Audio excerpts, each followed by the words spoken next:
Oh my dear sweet baby Jesus. Ugh. Okay. Alrighty, it's done. All right, so we're live. Woo-hoo.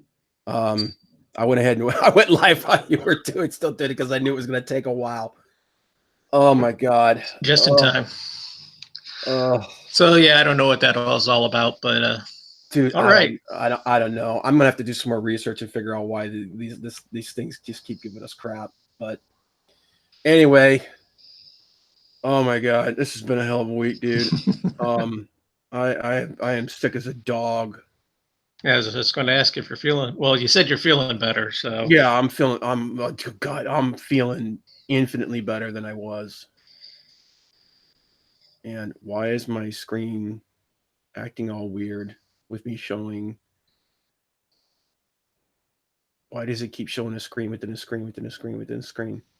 I'm trying going to ask you about that, but because I'm sharing.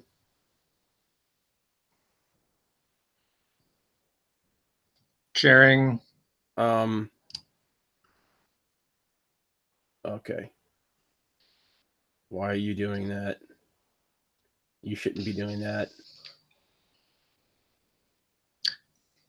Well, as long as it's working. Is it still doing it? Just a second. I'm on the Facebook because I was going to. Yeah. Yeah. Okay. Is it still doing the screen within the screen within the screen thing? Just got a thing like for ESPN, but something about Riot Game employees. Okay. Yeah. All right. Yeah. What it was, that's what was going on. Is I was looking at the other thing. All right. We're good. Okay. All right. Okay. Okay. Now it should just be my desktop. Now it's your desktop. Okay. Good old House Wayne. And now it should be. That should be the Riot thing again. Yep. Okay. So this is all right. Yeah. Okay. I'm not stupid. All right. It was freaking me out for a second because I was looking. I was like, "What? Why is it doing that? Why is it showing me a screen within a screen?" And then I realized, oh, I'm looking at our chat. God, oh God, no, you know what? I am stupid. Oh, now it's an infinite screen at the bottom. That's kind of cool. It's kind of like that whole mirror thing. Yeah, I don't like that. Stop that. Stop it. Kill all the things. Anyway, all right. Oh God, help me.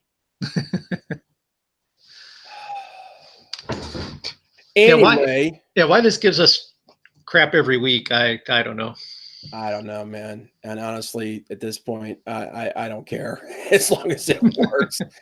But anyway, yep. This is Nerd Culture Clash. I'm your host, Comic Book Bob. I'm here with my friend Tom, as always. Yep. And we're gonna try not to screw this up. Number 7. Yeah, episode number 7. So yeah. And Josh was here. Oh, hey Josh. Nate's here. Wow. Oh, I can see. Hello, Nate. Well, Nate, if you're here, dude, I put the link up in the Thursday Facebook. It's probably why he's here. Come in and say hi, dude. You don't have to sit and chat. But you know what? I'm showing the thing within the thing within the thing. The thing, yeah, you've got that, you know what? That's going to happen every time I do. I'm on anything other than one of these. So you know what, Tom, your job today is to monitor chat and let me know when anybody says anything. Oh, well, I can't see chat, so.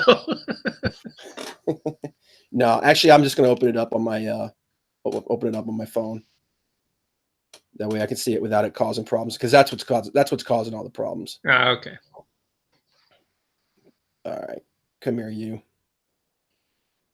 You live and you learn. Yep.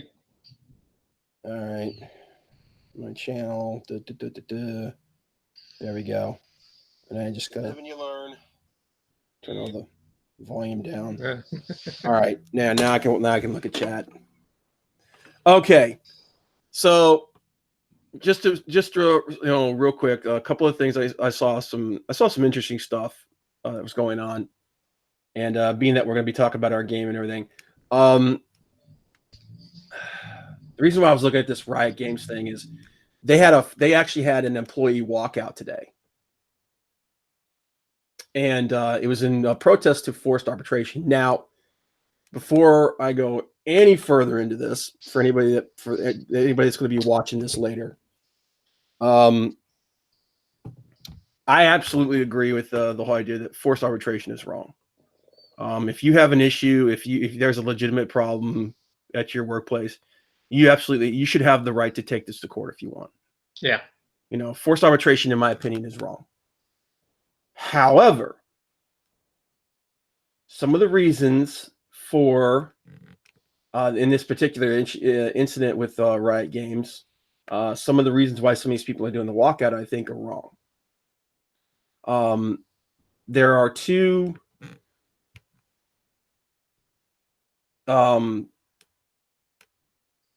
incidents in particular. They're actually taking Riot Games to court, and if this ends up being true, then for good reason. The problem is that some of these people are walking out not because they themselves believe that it's the thing to do, but they're doing it because of these allegations. And I'm like, actually, you know what? I'm putting that wrong. I'm trying to remember exactly what happened. Okay, so you got these two. The forced arbitration thing. If you're walking out because of the forced arbitration, I 110% support you on that. If you're walking out because two people made allegations against somebody, and you're walking out because those people that's what it was. Some of these people said they're walking out because the two guys that had the allegations against them haven't been fired yet. And I'm like, okay, well, they haven't been fired yet because they don't know if they're guilty. And if you're walking out because they didn't just automatically fire these guys without finding out if they're guilty, then that's wrong. Yeah. Now the problem is on the other side of that, part of the reason why these guys hasn't gone to court yet is because of the forced arbitration. So depending on what the situation is there, I'm on the fence on the reason why this is going on, the reason why these people walked out. If you're walking out because of the forced arbitration, 110% support you on that. If you're walking out because they didn't just automatically fire these guys because these two people came forward with allegations, I'm against you on that. That's wrong. I don't agree with that at all. But it's kind of hard to understand what's going on as far as the reason why these people walked out, because those two cases, because of the forced arbitration, they haven't gone to court yet. And that's wrong. That absolutely is 110% wrong.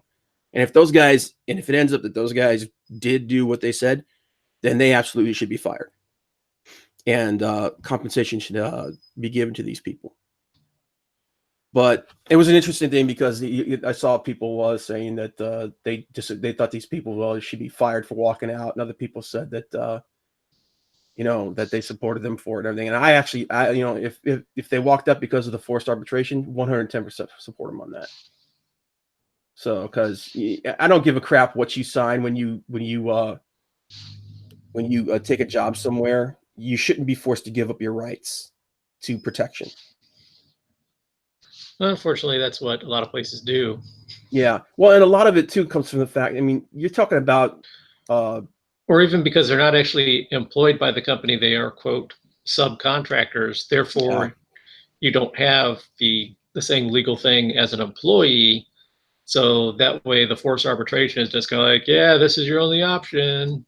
So, and if you're signing something because it is your only option, that's basically extortion. So yeah, it's messed up. And that's part of the problem too, when you have these massive companies like this, because you're dealing with hundreds and hundreds and hundreds of people. Mm-hmm. So when you're dealing with hundreds and hundreds and hundreds of people, you're dealing with hundreds and hundreds and hundreds of personalities. Yeah. So what you think is what you call it? Dude, I'm so sick, my brain doesn't want to work. What you think is harassment is actually just personalities clashing. So that's why you need to have legal recourse. Unfortunately, because when you do something like this forced arbitration, you're not getting that legal recourse. You're being forced into, it's basically a way for them to try to wear you down. Yeah. And that's absolutely 110% wrong. So the people who walked out because of the forced arbitration, 110% support those people on that. If they walked out because they didn't just automatically fire those guys, no, I'm sorry. I can't endorse that. That's, it's because the unfortunate truth of our existence is people lie. So, but if this did happen, I hope those two individuals get everything that they deserved, and I hope those the two people that were responsible get fired on the spot. But moving on to something a little more entertaining and less, I don't know if it's what you're picturing. Some people are very upset about that. But yeah, so and actually, I wish Chris was here, because Chris would love to talk about this, man. He wanted to rant on this like crazy the other day. For anybody who's wondering, our buddy Chris Yucca is a huge Sonic fan. He even has a Sonic tattoo on his arm. But yeah, so a lot of people it was kind of split 50-50, because a lot of people were happy when the director and producer for the Sonic the Hedgehog movie said that they were taking the criticism of Sonic's appearance to heart, and that they were going to make changes. And most of the people were happy, especially the fans, but a lot of people were upset that the directors were quote unquote caving into fan demands, because got a problem right here. Caving into fan demand. I think I've maybe seen 20 minutes of Sonic the Hedgehog cartoons. Seen probably about an hour of the game, watching other people play it and stuff. Mm-hmm. With that little bit of exposure to it, all I got to say is that was crap. I mean, that was bad. I mean, like the picture, I don't know if it was you or Chris that showed the one last week. There's like, somebody came up with this one on their laptop after like an hour, and they did a better job. Yeah. Well, that's what his face looks like. It's like, holy crap. Like right here, that picture is like, that's what his face looked like. And the fans were like, this is garbage. And according to Sonic the Hedgehog creator, Yuki Naka, they're right. Because he went on, and he got crapped on for doing this by some people, man. He went on social media, and he 110% praised them for getting them to commit to redesigning the character. And this all comes down to, there's a section of film, people who are in film, people who are in any kind of media whatsoever, who absolutely 100% think that fans should just shut their mouths and just take what they're given.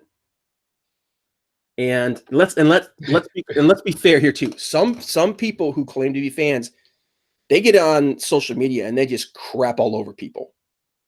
Yeah. Okay, so those people, I'm not talking about those people. But the fact of the matter is those people, there's the real fandom for, like, especially like a really good example would be Star Wars fans today. The Star Wars fandom is really, really divided right now. And they are of the mind that anybody, oh my God, I'm trying to destroy Rob's breaking stuff. I'm trying to destroy everything. But there are people who are basically saying that if you dislike anything that's being done, then you're just a troll, and you're, blah, blah, blah, blah, blah. But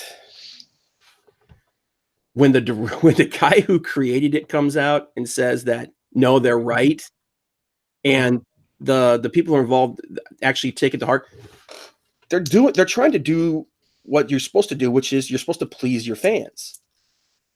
You know, Yeah. this idea that, you know, fans should just shut up and take it is stupid. And it's the reason why so many franchises end up dying. It's the reason why Star Wars is in such trouble right now. Because we got it now, and you got to take what we're dishing out. Yeah, it's basically like, you know, you have no right to complain about anything. It's like, no, that's how it works. And the thing is so bizarre. Like, you know, Rogue One was such a good movie. Mm-hmm. You know, it was well written, well acted. You know, and you know, people, oh, well, it's just got a darker feel. Well, yeah, it had a darker feel to it. It was a real war movie. But yeah, and you know, then the other ones that, yeah. Yeah, it's this whole idea of you know, if you dislike anything this new breed, this new generation of creators is putting out there, then you're automatically labeled, you're automatically lumped in with the people who dislike it for the wrong reasons. Because I was like, because you know, I think Alita is a good example for me anyway. Yeah, I'm a huge fan of Alita. I watched the movie. It's a good movie. If I had never read the book, I'd have been like, wow, that's cool. But having read the book, I can punch holes through that movie that, you know, right, are huge, and how they quote did ruin it. I mean, there's so many story arcs that they just paved right over, and you know, they can't bring those story arcs back without ignoring what they did in the first film. Yeah, or just completely butchering the story. They got to butcher the story or the film in order to get some of those story arcs back. But yeah, when you, I said, with as little as exposure as I've had to Sonic the Hedgehog, and I was looking at those pictures going, okay, seriously, this is just bad. Yeah, it just looked. I'm in the same boat. I'm not a huge Sonic the Hedgehog fan. I watched that trailer and I'm going, what am I looking at? Like this just looks bad. And it's like Chris said, he's like, Jim Carrey is going to throw his back out and try to carry that movie.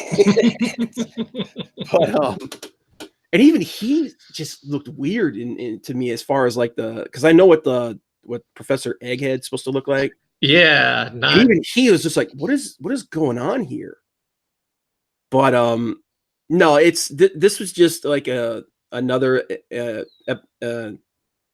is just like another example of how there's a large number of creators today who don't think that they have to appease their fans. And my response to that is, that's the whole idea, especially when you're dealing with a franchise. You're trying to create more fans. You're not trying to drive them away. That's the reason why, and again, like I said, the whole situation with Brie Larson, the comments that she made, I understand. Like, I don't necessarily disagree with it. I just think she used very clumsy language in using it and saying it, because the way she said it sounds like she's trying to drive people away. And that's the reason why a lot of people told her that she needed to rethink what she said. When you make a statement like, I don't care what so-and-so thinks about this movie, it wasn't made for you, you're doing it wrong, because you're trying to make it for as many people as possible. Yeah. That's the whole idea behind a franchise. You're trying to, and that's one of the problems that a lot of people, a lot of criticism that people have for the way a lot of creators approach the fan base for a lot of the franchises and stuff they work in, especially in comics. That's a big complaint in comics, is they just dismiss any kind of criticism as, well, you're just a troll, or you're some kind of sexist, racist, homophobe, whatever. Or you know, just like, oh well, you're a fan, so you're going to buy it no matter what we do anyway. So I'm just going to do what I'm going to do with it. It's like, no, it doesn't doesn't work. That's how you, that's how, like you said, that's how you lose a fan base. Right. And that's like again, for instance, that's what happened with The Last Jedi. You know, he decided, you know what, I'm just going to throw out everything. I'm going to burn everything down. I'm going to do whatever I want because the Star Wars fans are just going to eat it up anyway. And that's not what happened. And then immediately they go into defensive mode, and they're like, well, you know what, if you didn't like it, you know, it's your fault. You know, but if you go into something with the deliberate intention of altering it, you know, and you don't take the fandom, the fans of the franchise into account, that's what happens. You're literally driving people away, and that's not what you're supposed to do. But yeah, it's this was a lot of people are like they're like Chris said, like when I showed him that video, he was like, dude, send me that video. Where the director said, you know what, we hear you guys, we're gonna make changes, we're gonna fix this. Well, that's another thing. It's also kind of the Hollywood mindset that has always bothered me, and that's the whole, well, if we stay true to the, to the original, if they're doing a book, or if they're remaking a TV series, or they're doing something that's been done before, they're like, well, we have to make it different, or people won't go see it. And I think The Lord of the Rings really disproved that, because it did stay fairly true to the books. And I know that they were under pressure for some time to change it. You got to change the ending. Something else has to, because if it's just the same ending, they already know it. Why will they go see the movie? Because it's a good story. Yeah, they're not going there for the destination. They're going there for the journey. Yeah, and to just sit there and be immersed in it. I mean, you do that when you're reading too, but you can really just kind of, I don't want to say shut your brain off, but just sit there and, with drool on your chin going, oh, this is cool. You can do that at a movie. I mean, I suppose you can do it at a book too, but it's more of a immersive thing, I guess you could say. Mm-hmm. You're going there to see the world that you love come alive. Right. And if they completely change the end of it, it's not the world. It's not the world that you came to see. Yeah. If at the end of The Lord of the Rings, Frodo's like, no, I'm keeping the ring. And then he rules the world as a good and compassionate king for the next 500 years. Wait, what the fuck? No. That's not the way it happens. Yeah, but I thought this was cool. Like he came out, he actually agreed with them. So I want to read a little bit of this. So Sonic the Hedgehog creator Yuji Naka, and I'm probably messing that pronunciation up somehow, took to Twitter to praise fans for getting Sonic redesigned in the upcoming film. Naka, who created the character alongside Noto Oshima, oh my god, Hiyokazu Yasuhara. I'm a dumb American. I'm sorry. Yasuhara. Yeah, and other guy first introduced the blue hedgehog to the world back in 1991 with Sonic the Hedgehog. Yeah. Okay. The series sold over 89 million physical copies by 2011 and grossed over $5 billion by 2014. Wow. Okay. Okay. So here's what he went. Naka had previously taken responsibility for the Sonic the Hedgehog film design, noting that he had created a department called Visual Entertainment, which was the predecessor of Marza, the CG company allegedly behind the design of Sonic. And fans made it clear that it was not Naka's fault, instead placed the blame on Paramount. One response, don't blame yourself. You had no say in his design for the film. The blame is 100% on Paramount. They have no idea what the fans want. Sonic will always be one of my favorite video game character franchises, and this movie won't change that. Despite initially placing blame on himself, Naka would praise fans after Sonic the Hedgehog director Jeff Fowler, and this dude, I'm gonna tell you something. This dude's stock in the eyes of a lot of fans just went up huge. Yeah. Director Jeff Fowler reported they planned on redesigning Sonic the Hedgehog for the movie following fans' reaction to the first trailer. Yuji Naka would write, the power of Sonic fans is amazing. It is good to go in a good direction. This is important right here. It's good to go in a good direction. Thank you so much for loving Sonic. And he would reiterate that sentimental writing is good to go in a good direction. Thank you so much for loving Sonic. And then he goes, and Jeff said, thank you for the support and the criticism. This is the message that Fowler said. Thank you for the support and the criticism. The message is loud and clear. You aren't happy with the design and you want changes. It's going to happen. Everyone at Paramount and Sega are fully committed to making this character the best he can be. The reason why they're doing this is because they have seen the results of what happens when you dismiss legitimate criticism. And I mean, I would kind of like to know, I would like to be a fly on the wall on like board and design meetings that had previously happened to see what happened with this. I mean, because like I said, it's just bad. I mean, well, what happened is this. It's kind of like what they say when a producer gets involved. You've got people who are in charge, who have influence and authority on a project, who don't really understand the subject matter of what they're dealing with, or don't care, and they just think they're just throwing stuff at a wall and seeing what sticks. So giant mechanical spider, right? Yeah, exactly. Or like what happened again, and I keep going back to this, is like what happened with The Last Jedi. Why so many people were upset was you look at the three main things of reasons for why people were upset. One, you're completely throwing away everything that happened before, which means you're dismissing constants and events from the world that you're supposed to be creating in. And this is a problem with a lot of creators, is when they come into a franchise, they don't, well, some of them don't look at the world that they're existing in and saying, okay, certain norms have been set up within this world. We have to, whatever we do, it has to fit within how that world works.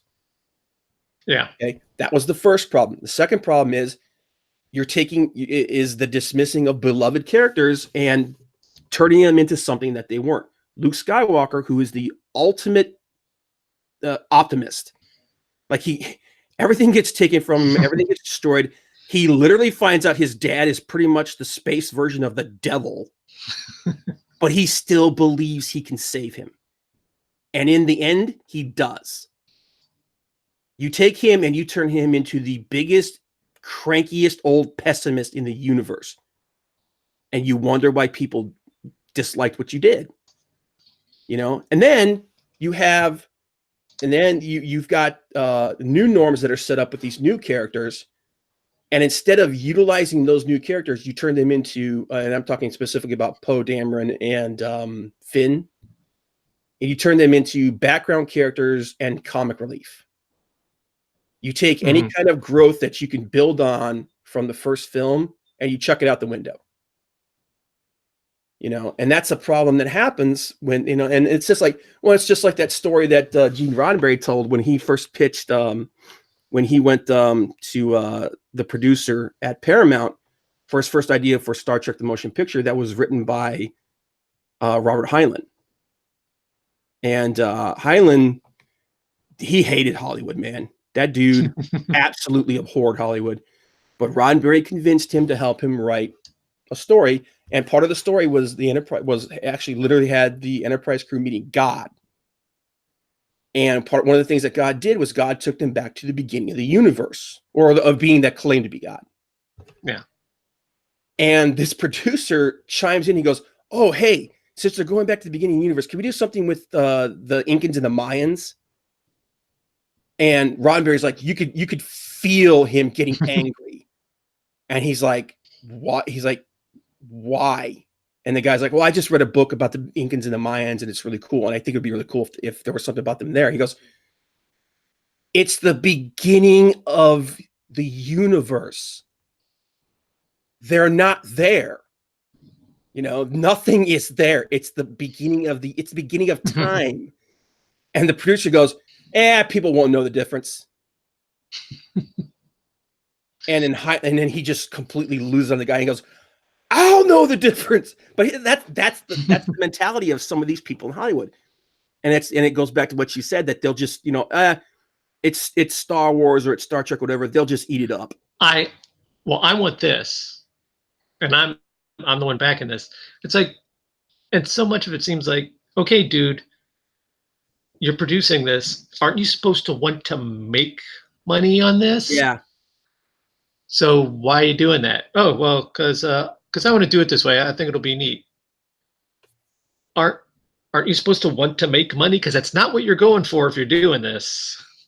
You're pretty much gonna lose flat out if you do this. Yeah. Oh yeah. Oh no. They'll love it. They'll eat it. Oh yeah. Yeah. They'll eat it up. Well, that's just like what happened with Battlefield. What do 5. they know? They're talking about Battlefield 5 here. With Battlefield 5, basically a lot of fans were like, one of the reasons why games like Battlefield and Call of Duty and Medal of Honor, the reason why those games do so well is because they were immersed in history. You know what I mean? They were about World War II. And they really pushed like realism, and for every game they put was it Call of Duty changed? It became modern. But for Battlefield has always been about, being realistic. Yeah. And then in Battlefield 5, they got woke, and they tried to put a bunch of stuff in there with like literally on the cover of the game was a woman with a like World War II version cyborg arm. And fans lost it. They were like, you can't do this. This isn't accurate. And if you wanted to put, here's the thing. If you want to put women into the game, there were female units in certain armies that you could use. Yeah. Like the Night Witches from Russia. From Russia. Or resistance fighters in France. Yeah. There were legitimate women fighters in World War II you could do. No, they wanted to put fictional cyborg women from like the US or Britain. That's like, because those other countries don't count. And they were like, and basically the one guy went out and told them, okay, well, if you don't like it, don't buy it. Well, guess what happened? They didn't buy it. And the sales for it were terrible compared to previous games. And that's the reason why these guys. So look, you don't have to, give in to every person that criticizes your game. But when the vast majority of your fans are telling you you're doing something wrong, you need to listen. You need to at least consider it. And that's what these guys are doing. And I'm going to tell you right now, the box office returns for this movie just went up by at least 20%, in my opinion. Because of the fact that especially if they release a new trailer and he looks much, much more accurate. Mm-hmm. I guarantee you, man, that like the number of people that are going to go see that movie, it probably went up significantly, especially if they really do come through on those changes. But this guy's, like I said, this guy's stock, considering what just happened, I think his stock just went up huge. But the Fowler. Yeah. So like I said, when the creator of the character comes out and says you're doing the right thing, I think you're doing the right thing. So moving on to another company that could be ready to shoot themselves in the foot. Disney revealed their upcoming Marvel movie schedule going through to 2022. All right. Because as of right now, there were only a few movies that we know of. There was the Spider-Man, obviously Spider-Man. Then there was the Eternals film, solo Black Widow film. We know they're going to do a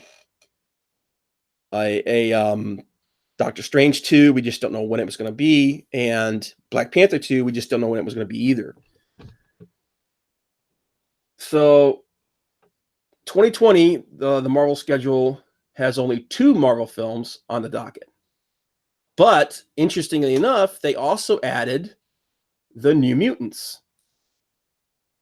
And New Mutants this was the movie that we didn't know if they were even going to release.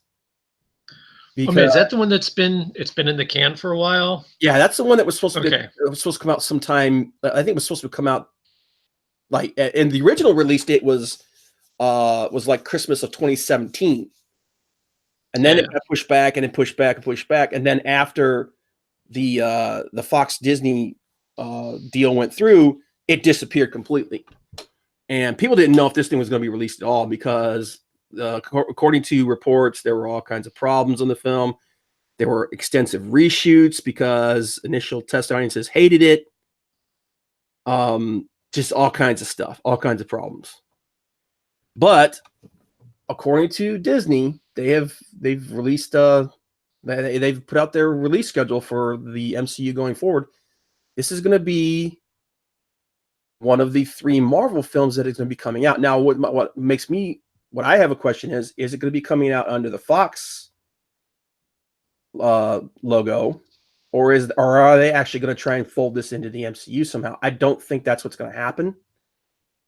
I think this is just going to be a standalone. Mm-hmm. The New Mutants, it's supposed to hit theaters on April 3rd, 2020. And it's going to be joined by an untitled Marvel film that would debut on May 1st. The second Marvel film will debut on November 6th. Now, they haven't said what those movies are, but I'm pretty sure that what those 2 movies are going to be it's going to be the Eternals and the Black Widow film.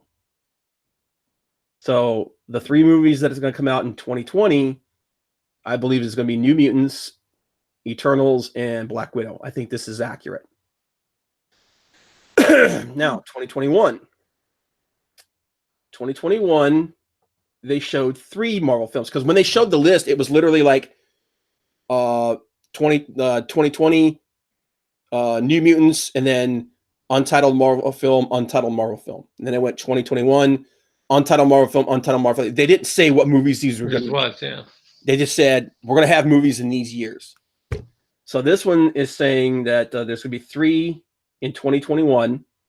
I think this is a good. I think they're accurate on this too. I think Shang Chi and Guardians of the Galaxy 3 are going to be 2 of those 3 films because the script for Guardians 3 is already done. Mm-hmm. And as soon as James Gunn is done shooting this Suicide Squad movie he's doing for Warner Brothers, he's going right into this. So I think this is accurate. The Shang-Chi movie, we know that's been in pre-production for a long time, so that's probably a good bet. Doctor Strange 2,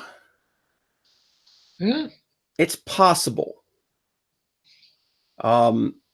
They did say that. I mean, it's in early pre-production now. They're working on the script and everything. So 3 years. If it comes out, it'll probably be at the very end of the year. The one that says November 5th. That'll probably be that one.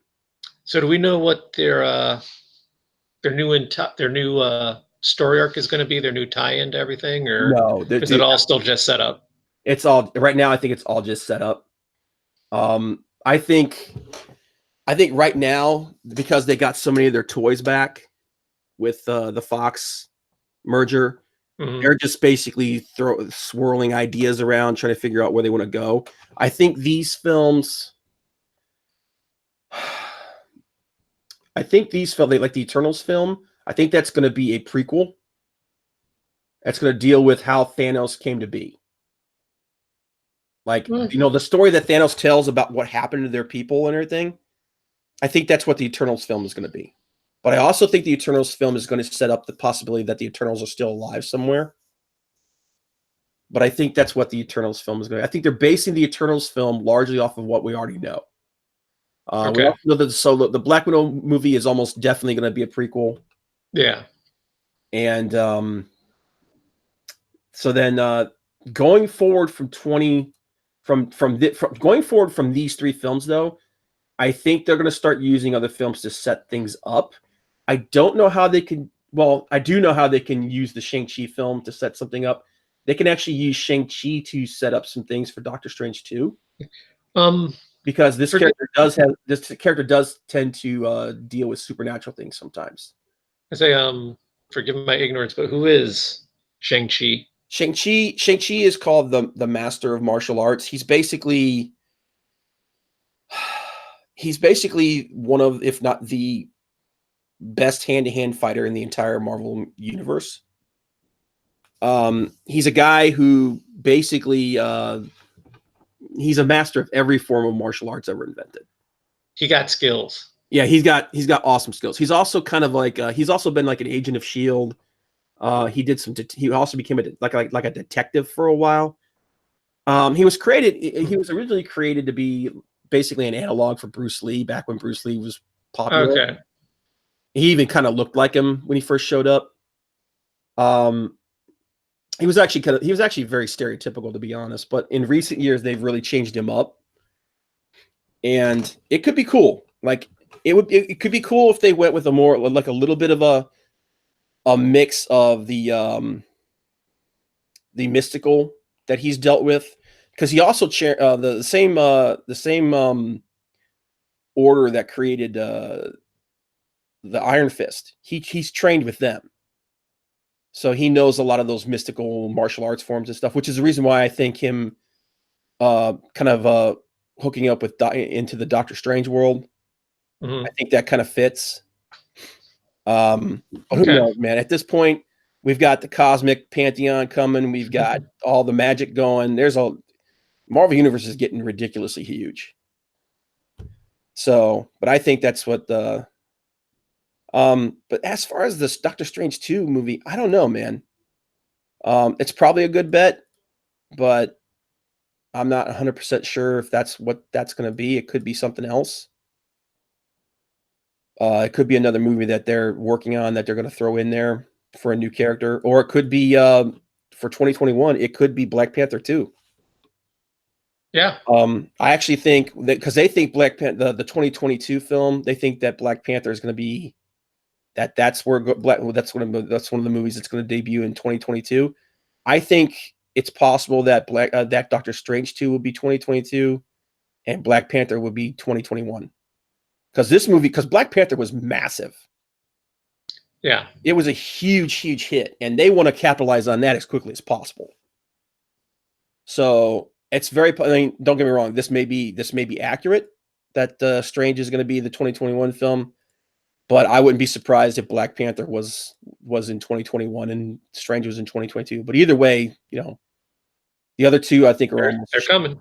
Regardless, I think these two, Shang Chi and Guardians 3, are pretty much shoo-ins for 2021. So then 2022, Marvel said they had 3 MCU films on the block. If this is it's either going to be Strange or Black Panther is going to be one of them. I agree with that. Captain Marvel sequel, definitely think that's on the horizon, especially since the first one made $1 billion. Yep. The third movie, though, another Ant-Man? I don't think so. I don't think so. The last Ant-Man movie did not do all that great. It didn't crash and burn, but it didn't do great. Now, one of the things that I've seen, and this is a possibility because they've been doing some things, they've been messing around with some things. One of the possibilities is an Excalibur movie or at least a Captain Britain movie. There's a reference in Avengers Endgame to an Agent Braddock. Yeah. And Agent Braddock, and Braddock is Captain Britain's last name. Because she mentioned Captain Braddock, and she said crazy lightning and stuff like that is not our forte, which that's like that could possibly be some weird Excalibur stuff. Mm-hmm. So that's a little Easter egg that they haven't actually come out and said whether or not if that was an Easter egg or not, but I do think it's kind of interesting because being that it's Marvel, almost everything ends up being an Easter egg. Yeah. So that's a possibility. If it is, it could be really cool. We'd have to see though, because if they're going to do that, they're going to have to start on it immediately. And same thing with the other possibility, which is a Namor, a Submariner film. Really? Yeah, because there's a hint was it Age of Ultron? And then they reference it again. Yeah, I know it's been mentioned before, but I mean that's I mean, do they even? I don't even think they still do Submariner comics. It's been. Oh yeah, they do. Oh, they do. Okay. Yeah, Because he was like a World War II kind of. we started off as a World War II kind of guy. Yeah. But the other reason that they say that they might be doing a Submariner thing is because they're talking about the possibility of doing a Cap movie set in the past. Mm-hmm. So Um, that would be. yeah. Because they're saying there's a lot of theory going on about it. Like one of the reasons why Cap stays in the past is because he goes on. It's they're gonna do the Invaders, and which was him, the original Human Torch, which would be an interesting way to kind of hint at the Fantastic Four going forward, and Namor the Submariner. Those were the three main members of the Invaders. And with Cap going back to the past, they could possibly do that. But I don't think that's the case. I think that I think that they're pointing to the possibility of Namor as being a potential villain for a Fantastic Four film going forward. Because Namor's at times been kind of an anti-hero. He's actually fought the Fantastic Four before. All right. So it'll be interesting. It'll be interesting to see what happens in 2022. One of the movies is definitely going to be either Black Panther or Doctor Strange. One of those two. And the other is going to be Captain Marvel, because like I said, they're going to want to capitalize on that as quickly as possible. Could they do a third Ant-Man film? Yeah, maybe. Yeah. If they do, they're going to have to do some serious work because the last film did not do that great. I mean, it made money. Yeah. But it wasn't, like you said, it didn't huge. do bad, but it wasn't huge. Yeah, it wasn't huge. And then the third film, I don't know. But considering what they have to play with now, it's possible. I mean, I don't think it would be a good idea, but it's possible that it could be a Fantastic Four film or an X-Men film. They would have to, well, like I said, they would have to be working on it right now. Yeah, and unfortunately, I really think that with that last Fantastic Four, quote, reboot, unquote, was, man, I think it may be as much as a decade before you see the Fantastic Four again, because I don't think it's gonna be that long, but I think but I do think I understand what you're saying though. They've definitely poisoned the well. Yeah, because what did they not ruin with that movie? Oh, dude, good God, dude, they ruined everything. But I don't, because I think one of the villains that they really want to use, and in my personal opinion, the villain that they need to use in kind of the Loki role going forward is Dr. Doom. Yeah.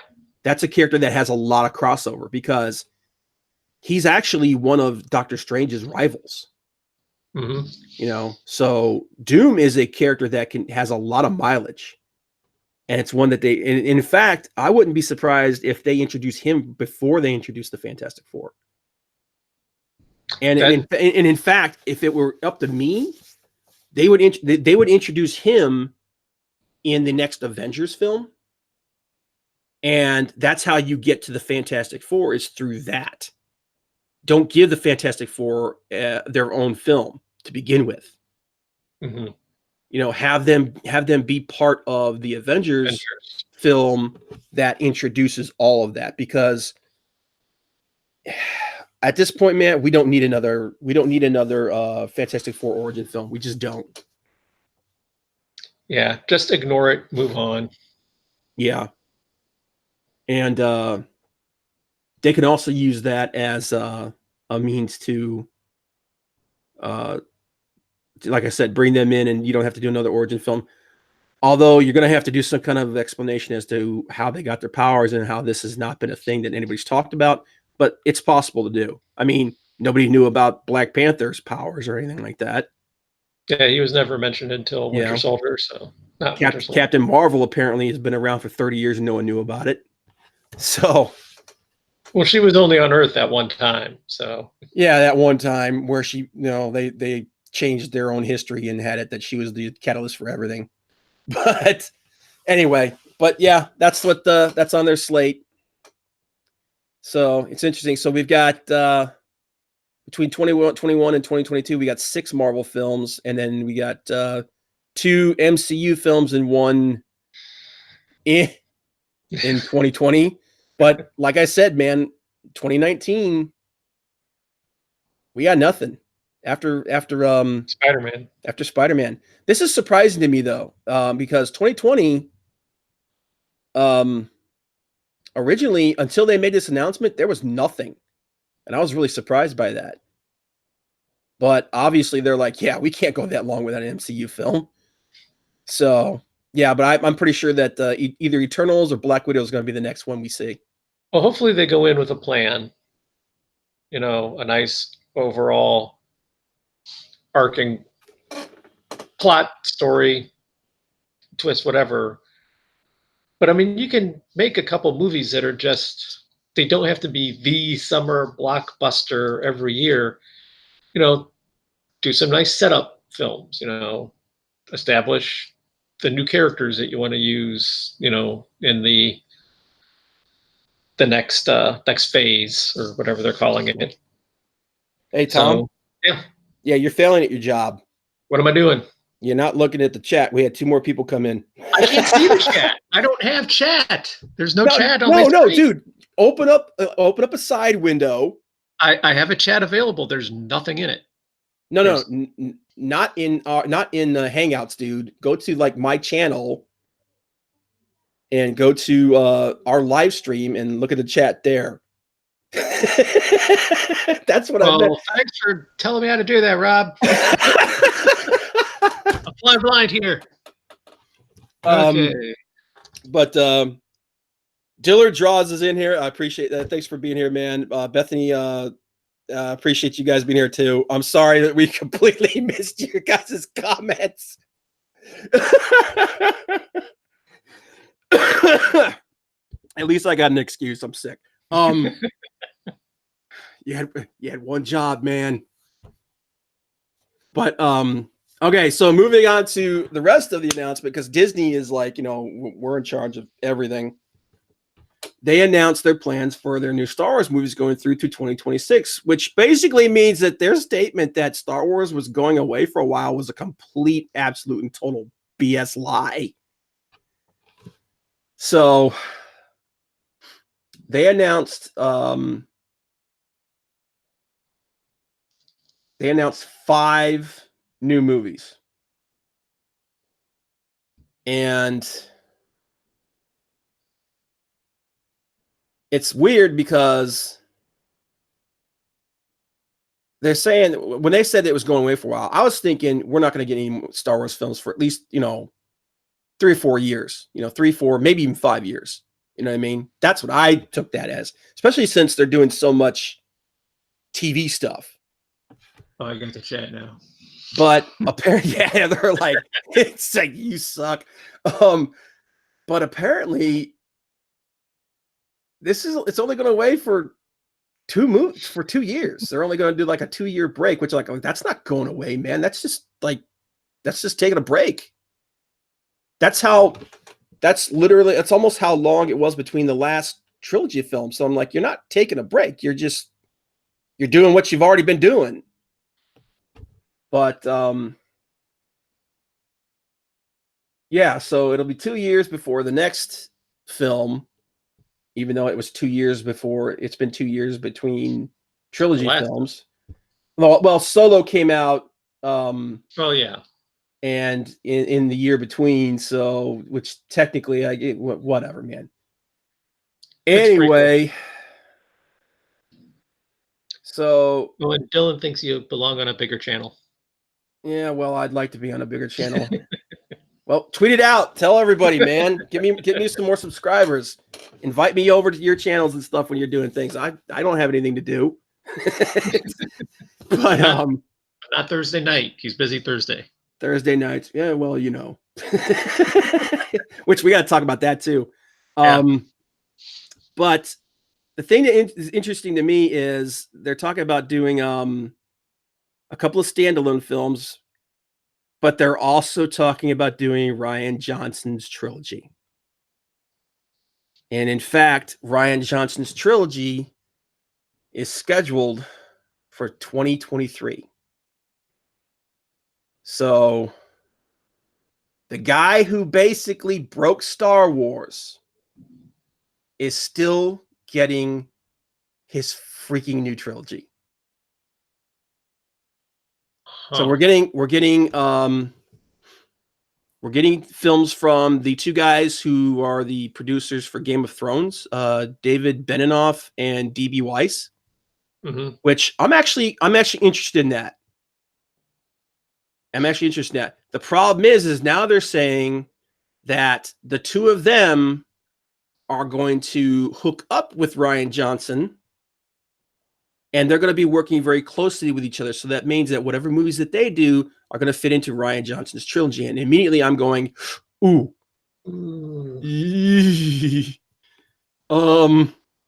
Yeah. I'm worried. I'm scared. Hold me. The fact that Rian Johnson still has a trilogy after what happened to me is like, are you out of your mind? The guy who basically murdered your fan base and continues to, and this guy is the exact opposite of the Sonic creator, the Sonic director. The Sonic director said, you know what? You guys said you didn't like it. You're the fan base. You know this better than we do. We're gonna take your criticism to heart. This guy basically told all the critics that screw you guys, I do what I want. Screw you, yeah. Screw you, I do what I want, and you're not really the fans, and we don't want you.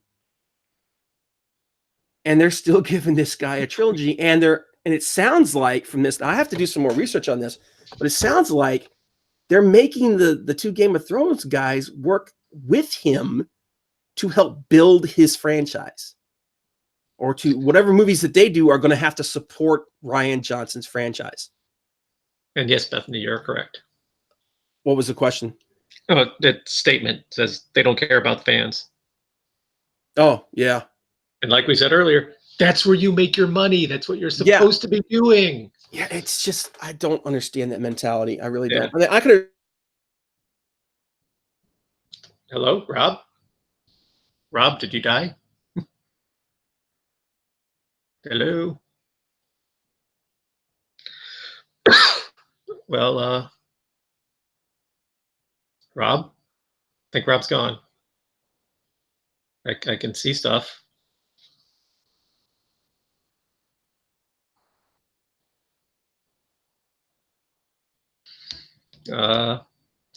Okay. Something happened to Rob here. Let me see if I can. Can you hear me now? Yeah, there you go. Okay. Yeah, I hit the cable that controls all my stuff, and it disconnected me. Okay. Yeah. Jeez. Okay. Hey, let me get back. It's okay, Josh. It's okay, Josh. He's okay. He's back. All right, hang on a minute. Okay. Sorry about that. You had us worried there, Rob. Yeah. But yeah, like I said, this concerns me. This whole thing, because Rian Johnson has made it very clear.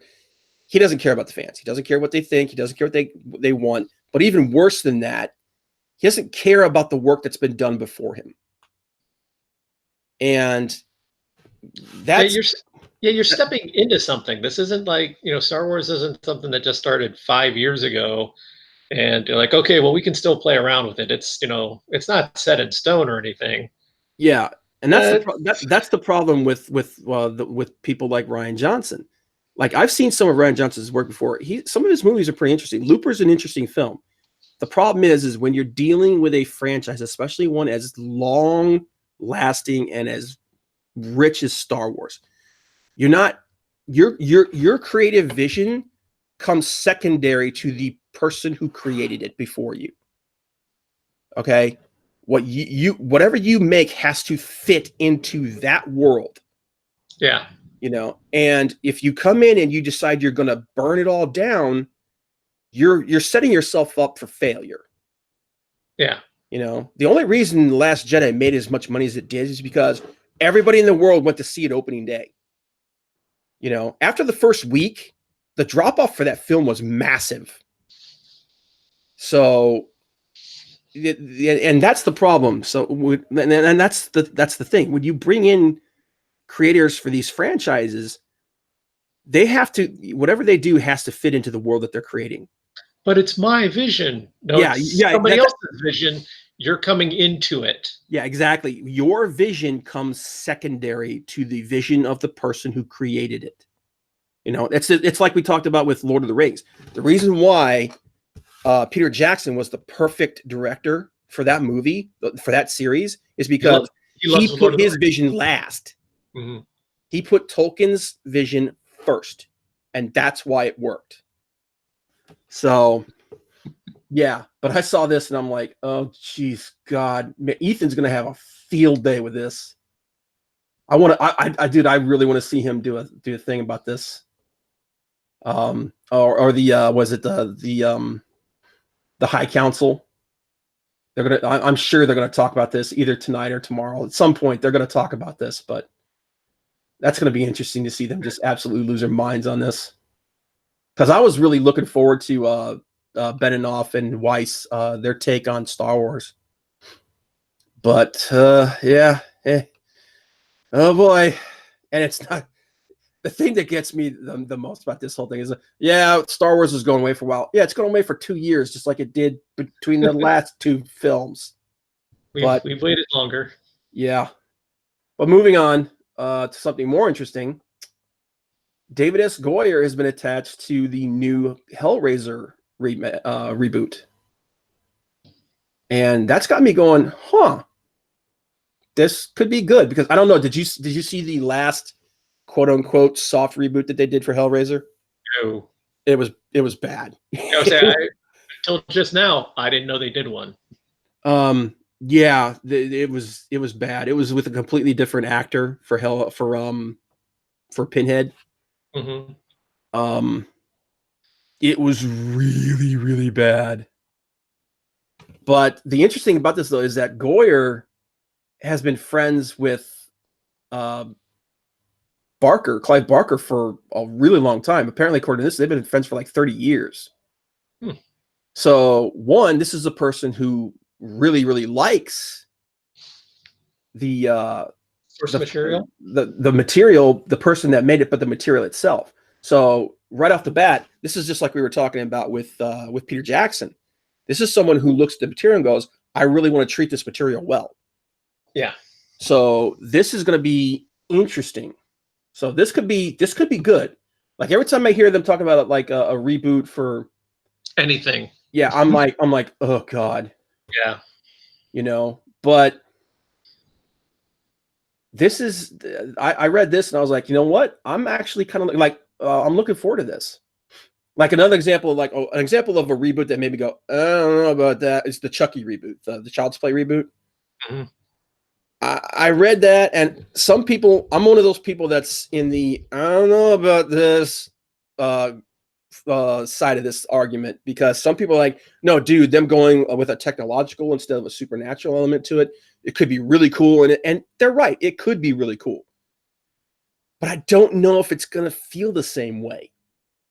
Because if it's an AI that goes crazy, you're losing the malice that character had because of this when it was a supernatural element, because it's the soul of a serial killer. Well, what I've seen, well, at least what I put together from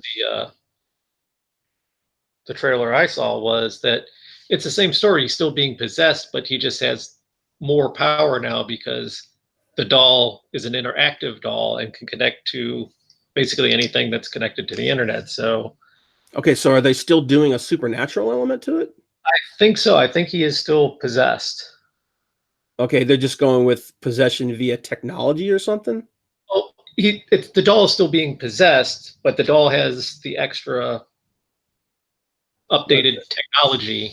Okay, I'm gonna have to look at the new trailer then, because the trailer I watched, it looked like it was just purely technology.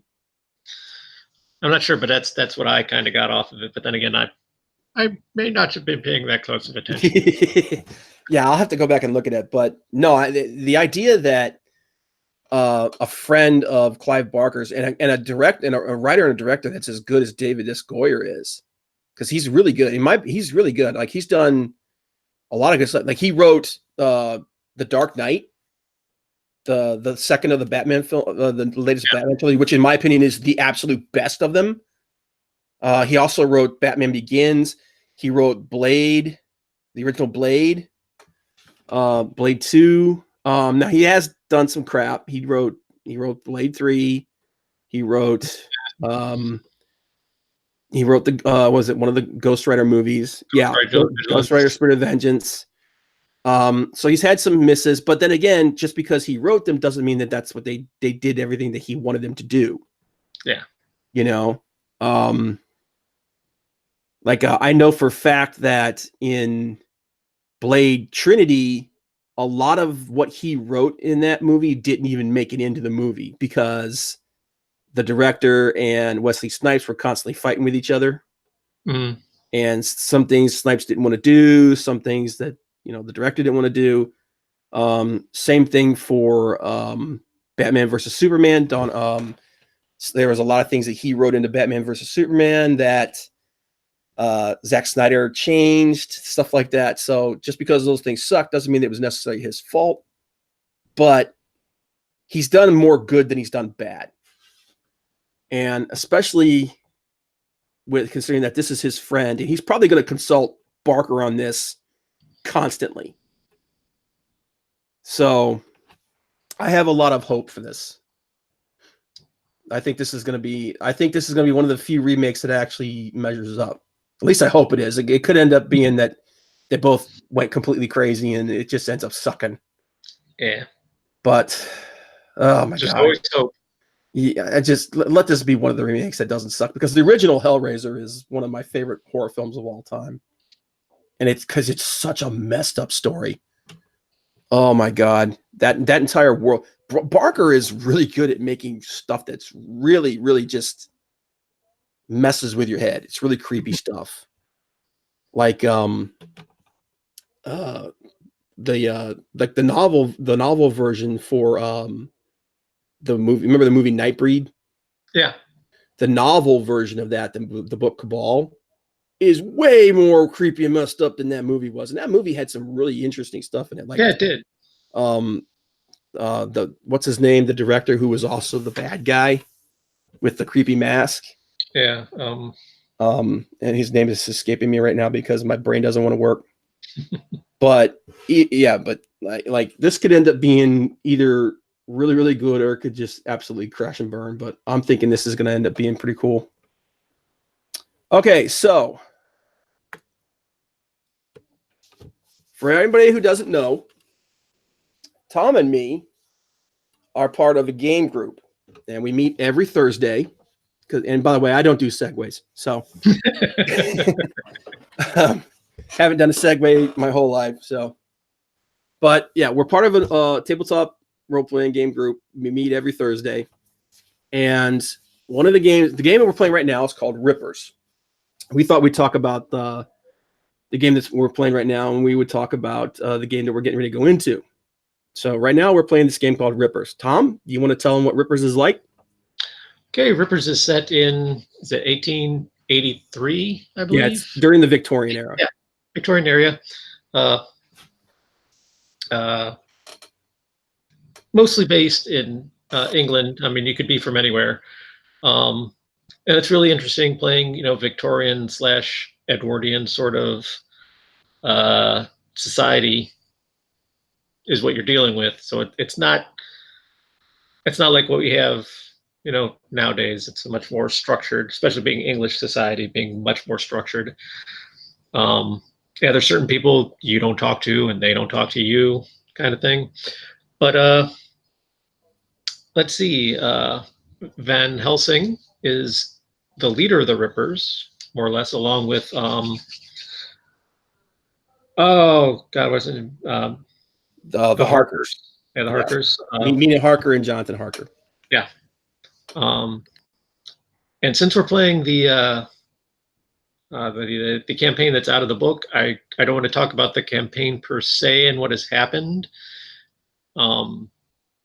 Just in case any of you play it, don't want to. No spoilers. Well, not many spoilers. But Yeah, it's been really interesting. Just a different time period is interesting to play in, and of course you have all your little steampunk gadgets. We've got these. I guess you could call them electrical light things, just to generate enough power for an incandescent bulb. You have to kind of look like Ghostbusters with a big battery thing on your back, and then I got a light bulb. Yeah, it's kind of like a steampunk kind of tech. Yeah. So you got that, and it's all based on supernatural stuff. Basically, you fight all the biggies from back in the day. You got your Dracula, your Frankenstein, and Frankenstein's monster. I was just gonna say that. Excuse me, sir. And and monkey lizards that chew on Oh my head. God. Dude, okay, so what he's referencing there is a little inside joke. So we ended up in the Antarctic looking for this artifact, and we ran into Frankenstein, like That Dr. was Frankenstein. Iceland. We were in Iceland. Iceland. We were in Iceland, and my character is kind of a bruiser, Former British military. former British militaries, like the riflemen stationed in India, and of course, because it's Frankenstein, there's all kinds of these surgically created monstrosities. I ended up getting my head almost bitten off by a gnawed freaking, on a bit. yeah. Like when I say I almost got bitten off, I mean he literally bit me on the head. A giant half ape, half raptor thing. So, and the damage it caused my character to become stupid because he got brain damaged. So the rest of the game, it's literally like jokes about getting whatever is happening. Is it gonna gnaw on my head? So, oh my God, I when that happened, man, I was literally just like, you know what? This is as far as it's gonna get. This is the worst thing that could possibly happen. I'm digging teeth out of my brain. Anyway, continue, sir. Oh yes. So yeah, our characters. Rob is our military guy. I'm just the tank. I'm the big guy. Doogie, and we have a Native American shaman with us, and an English lord, and we used to have a cowboy. No, not an English lord. A Scottish Lord. A Scottish drunk lord who's also a doctor. Well, he's not as drunk as our Irish doctor. Because you're talking about Dave. Yeah. You're talking about Dave. Okay, yeah, and then Chris is our Scottish doctor. No, Irish drunken doctor who almost vivisected his own son by mistake. It's weird. It's fun. Backgrounds are awesome. Yeah, backgrounds are fantastic. But no, this game it's part of the Savage World system. It's really interesting. It's a lot of fun. Unlike most RPGs, like we've indicated with the discussion about me getting bit in the head, combat is extremely dangerous. Yeah, you've only got like 3 healthy health levels. After that, you're down then dead. So yeah, it's because most games, you've got a pretty decent hit point pool, and you can sustain, pretty decent amount of damage. In Rippers, you can get killed in one shot. Yep. So fighting is not necessarily the best thing to do.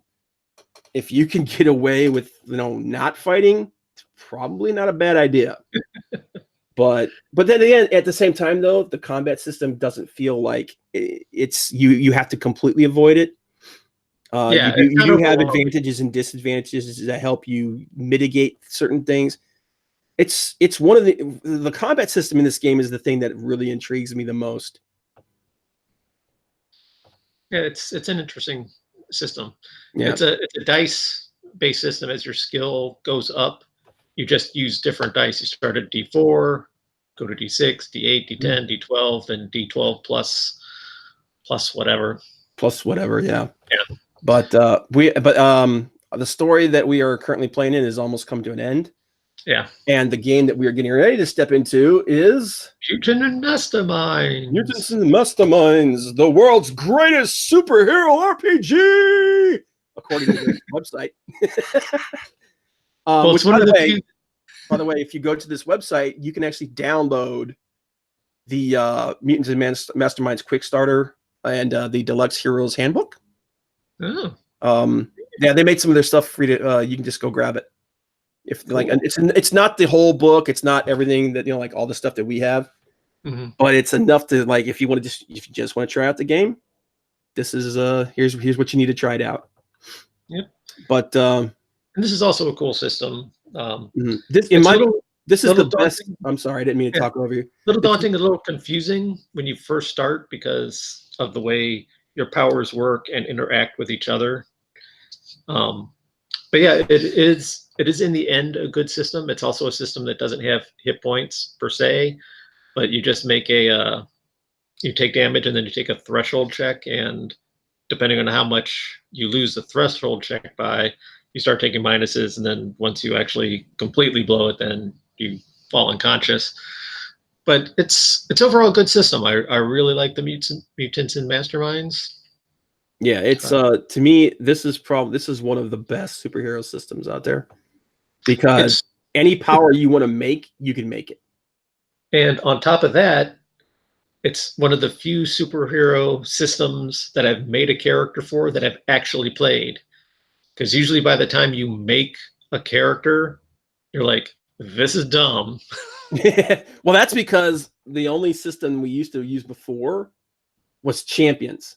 The old school Champions, and that thing, you need to have a freaking slide rule to keep up with all the math you have to do in that thing. And it's not even math. Some of the rules are really kind of contradictory, and you just never really knew what you should be doing or what you could do for a lot of it. So it was a really confusing system, man. It was so much. Literally, you could like your entire first session is literally just making a character, and not coming. I'm not meaning like coming up with a concept or anything. I mean literally writing your character down and figuring out what they can and cannot do. And then you're looking at this going, if we play this game, if I level up anything, I have to do this all over again. Screw that. It's like, no, I don't want to do this anymore. But no, Mutants and Masterminds, one of the, I honestly, the only system that I played that I really felt like you could make pretty much anything you wanted.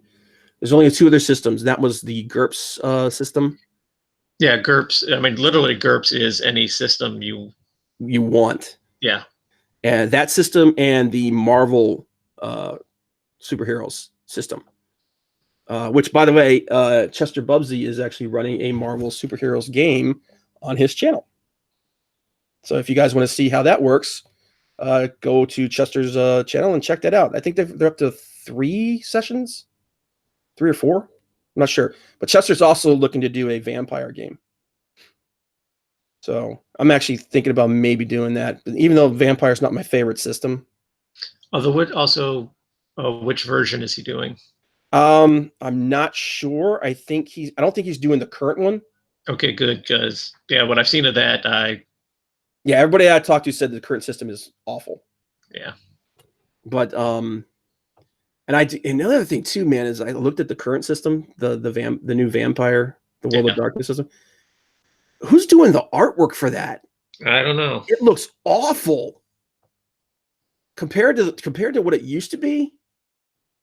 Dude, it looks terrible. I mean, and that's just me being a artist. I'm looking at this going, what the hell am I looking at? But no, Mutants and Masterminds. I really like this system. I really do, because like I said, it doesn't make any difference how weird your character is. You can make it in this system. Yeah. You might not be able to make it as powerful as you want because you have limitations depending on your starting points. Where your starting points and where the person making the game wants you to be. But you can eventually, even if you start off as a weaker version of the character, you eventually can get to where you want to be.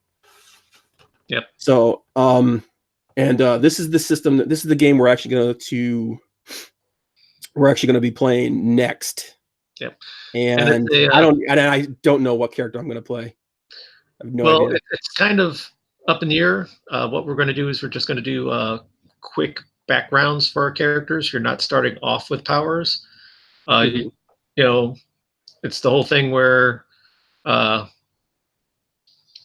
like a whole Civil War type scenario played out, and a lot of heroes either just quit or died or the way Nate explained it is it's actually going to be set in the Marvel universe, and it's basically what would happen if Civil War didn't end the way that it did, and extend. Oh my God! Instead, that's the word. I swear to God, I can speak. Instead, what would happen if they took it to its conclusion, which would basically be they damn near destroyed each other. A lot of the heroes basically died, or what have you, and then the villains were like, "Well, we're going to take advantage of this," and then they wiped out most of the ones that were left. And then the natural progression of what would happen in the Marvel universe from that point, which is like the Skrulls invade, and like there's almost nobody there to stop them, so they're like, "Well, this is ours now." So, and then the villains were like, "No, that's our stuff. Quit breaking our crap." So, and basically, that's kind of the gist of where he's going to be at this point. Most of the heroes are either dead or retired or in hiding. A lot of the villains are dead, but most of them, like, basically, it's like the world's been kind of split up between certain people. It's kind of like the way I put it, to make it a little simpler, which is probably what I should have said in the beginning, is if you've ever read the comic book Wanted, that the comic that the movie was based off of, which the comic is completely different, by the way. It's like Wanted if it existed in the Marvel universe, which is basically you have a handful of really, really, really powerful villains who control everything. Most of the world still works the way it normally does because you don't want complete chaos, but there's not a whole lot of heroes left in the world. So, yeah. And apparently, we're going to be the heroes. Yeah, we're gonna be your next best hope. Oh, are you screwed? But yeah, if you're into tabletop, definitely check out Mutants and Masterminds. It's a really good system. Ripper's also a really good system if you're into that kind of thing. Yep. But have you figured out for Rippers? I'm sorry, I talked over you, Tom. You want to repeat that? I was saying good setting and good system for Rippers, and same for Mutants and Mastermind. Both the setting and the system. I like them both. There. Nate's like, yeah, nice summary. I'm sure I'm going to catch some crap for that. Dude, like I said, man, I'm sick. I'm hopped up on a bunch of drugs right now. I'm about half dead. But have you any idea what you're going to be playing in the next game? Well, I had an idea. I mean, it's not set in stone. I mean, none of our things are. Right. I don't want to say it's going to be random, our powers or how we get them, but I'm sure Nate's going to ask us, what kind of thing would you what kind do you want? How's this going to work? Blah blah blah. Mine was going to be because of the whole lottery thing that happens where we go off to do other jobs. I was employed at my family's funeral home. And so I might be the only person that starts off with a quote power, because I can kind of see and or talk to dead people. So I can see or communicate with spirits possibly. I'm Haley Joel Osment. I see dead people. Well, so do I, son. There's a bunch of them over there on the table. Now get to cutting. Yeah, get to work. So yeah, that was going to be my thing. I can affect the spirit or spirit realms or ghost or whatever. I mean, I was kind of going for that. And then I saw, the new Hellboy. With the medium chick. Yeah, with the medium chick when she, like punched the zombie and its soul came out. Something like that, maybe. We'll see. Okay. We'll see how that all goes. Supernatural. And then Heavens to Murgatroyd. So You got anything else, Rob? Or Dude, I don't even know what I'm going to be playing. But as far as stuff to talk about, nope. I've pretty much covered just about everything I got. Okay, what you got? I got roller derby rankings. Okay, okay, real quick. give me a like a site to go to check this out. WFTDF. I think that's it. WFTDF. Yeah, World Flat Track Derby Association. Or WFTDA, sorry. Oh, God damn it. All right. WFTDA. Women's flat, whatever that is. All right. What do you want me to, where am I going from here? Well, if this would just go off of it, rankings for April 30th, 2019. Rankings. Filter. April 30th, 2019. Okay. Yeah, rankings right there at the top. You got it? Yep. Okay, Cleveland, jumping up 20 positions. Where are they at? They are now at 183. Oh, I'm looking at like the top 30, like where are they at?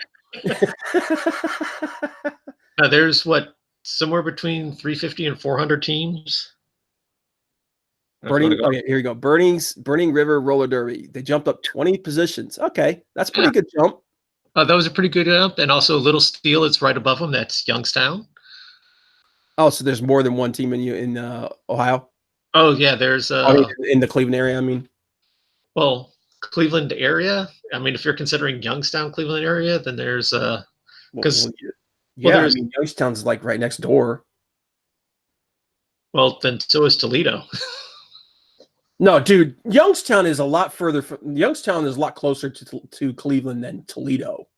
Well, maybe a bit closer to Cleveland. It's like a hour and a quarter from here, and Toledo's like an hour and a half.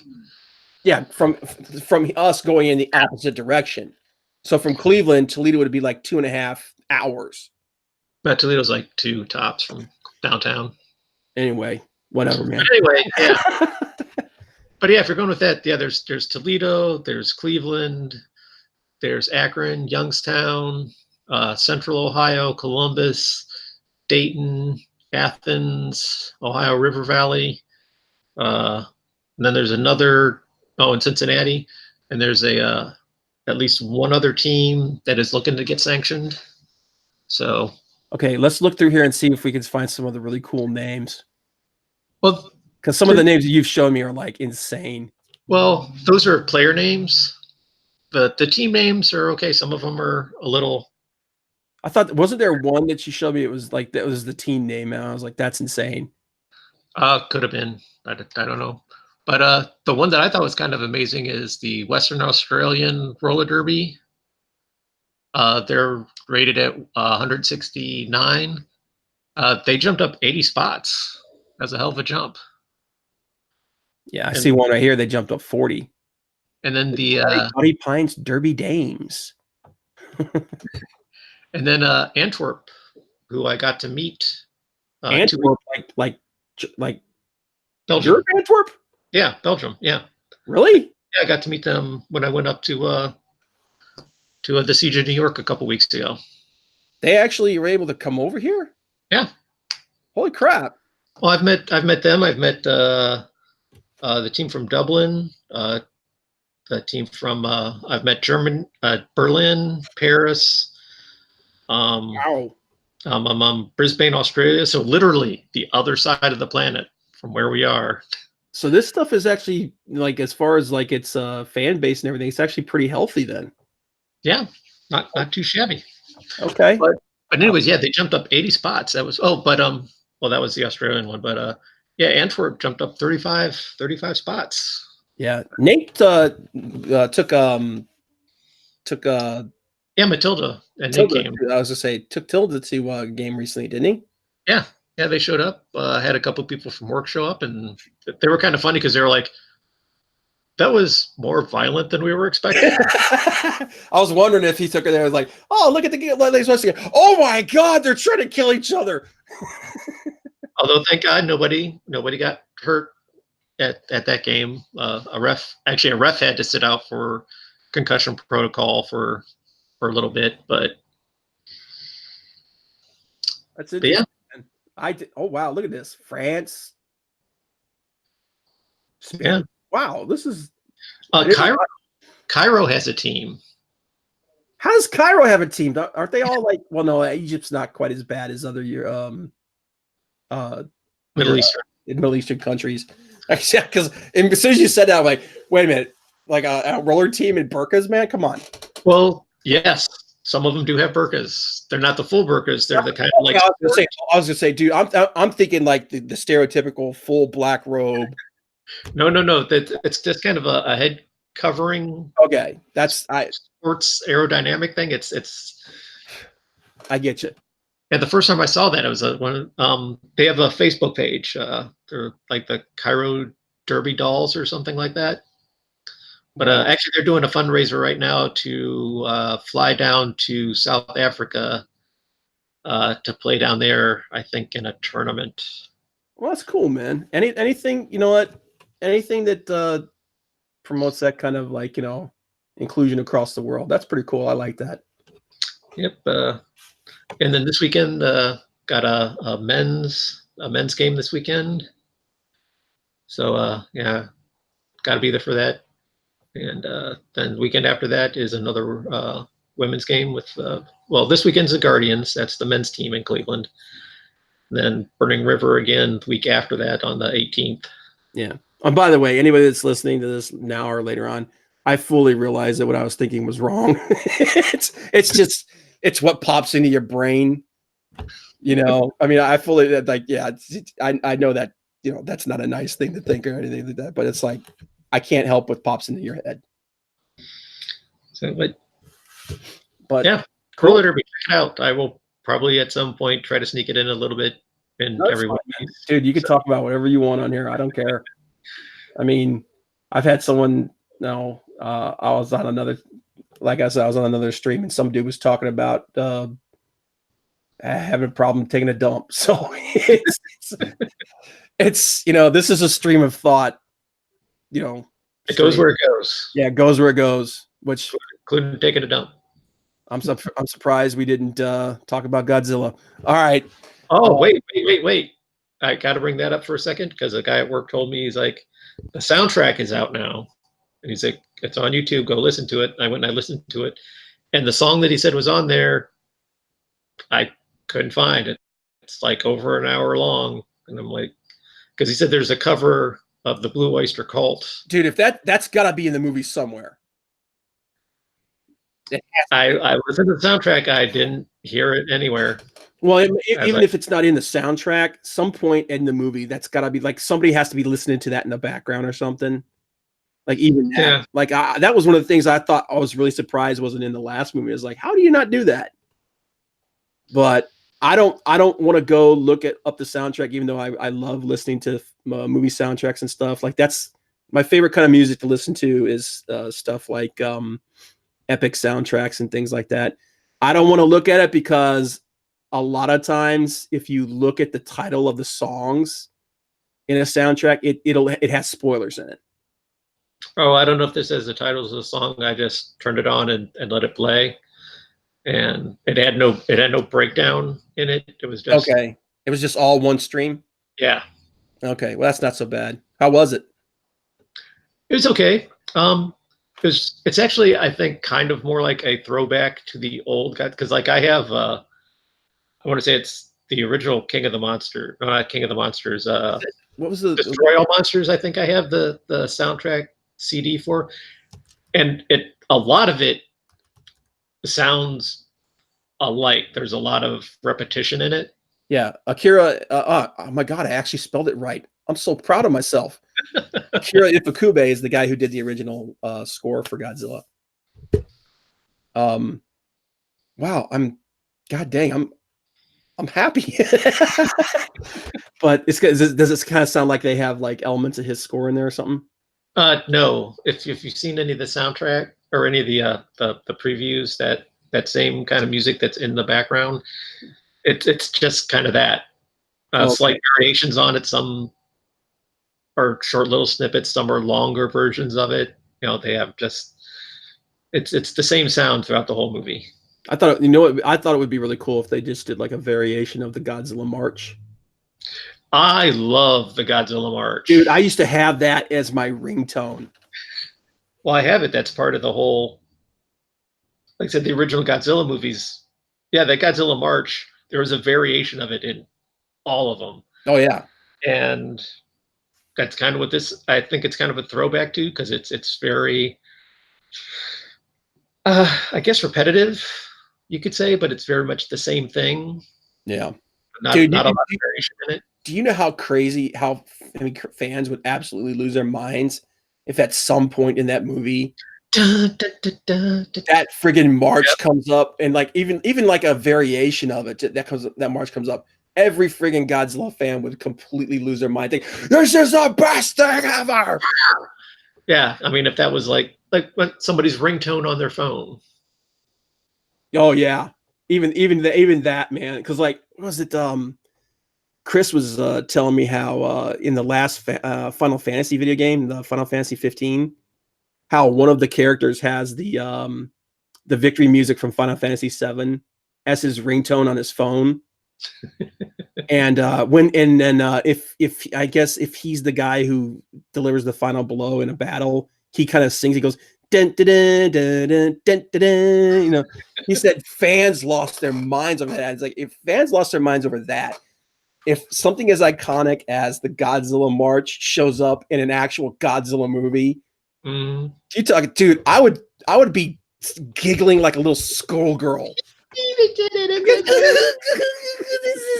Yes, dude, man, that's the kind of things that when you're a fan you live for. It really doesn't take a lot to make us happy. Yeah, it really doesn't. Doesn't take much to piss us off either. But yeah, all depends. But I'll tell you what, man. If that happened, I would completely lose my crap. Okay, anything else, Ben? I think that's it. I think we're good. Okay. Well, to everybody that showed up, Nate. No, actually, I can't see the chat here. It's Nate, Bethany, Nate, Bethany, Josh, Mr. Dillard. Thank you so very much for coming by, guys. I really appreciate it. If you guys like this content, if you want to see more of it, please hit like, subscribe, tell other people about it. And if you have any comments about anything we talk about, something you wouldn't mind talking to us about, if you're interested in coming on here and talking with us, drop it in there and let us know. I'm all about getting more people in here and making this something fun. Oh, we're having enough trouble getting 2 people. Okay, well, part of the reason why we're having so much trouble is there's only 2 of us. So, besides, someone else will class it up. It's. Oh no, I mean, literally, just getting started every week. There's always a problem. Dude, you know what? I have to take responsibility for that. I haven't really been looking into trying to figure out why some of these little tech problems have been happening. Yeah, because after last week, I was like, okay, we got this. And then this week, it's like, we got nothing. Well, that was just something weird going on with your browser, I think. Maybe it needs an update or something. But no, I'm gonna double my efforts on making sure I figure out all the tech issues with this and figuring everything out. But anyway, like I said, I appreciate you guys being here. Everybody that watches this later, if you like what you see, again, like I said, hit like, stopping by. Leave us a comment, and we'll see you guys next week. See you later.